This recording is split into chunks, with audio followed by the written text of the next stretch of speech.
Ayan na. So, exploration 7 point something. Dapat malapit eh. Filipino 101. Huwag niyo ilapit. Filipino 101. So, Tagalog words. First is yaon. English meaning is to go. When used in a sentence, siya ay yumaon na patungo sa eskwela. Second word, tarangkahan. English meaning is ano tarangkahan? Gate. Gate. Gate. Oo, gate. Tarangkahan is gate when used in a sentence. Hindi nagkasya ang kotse sa tarangkahan.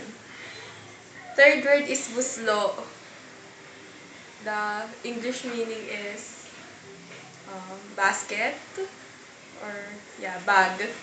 Basket or bag. When used in a sentence, buslo. Siya ay nagdala ng buslo papunta sa palengke. Yun lang. Buslo. Buslo. Bag ba yun?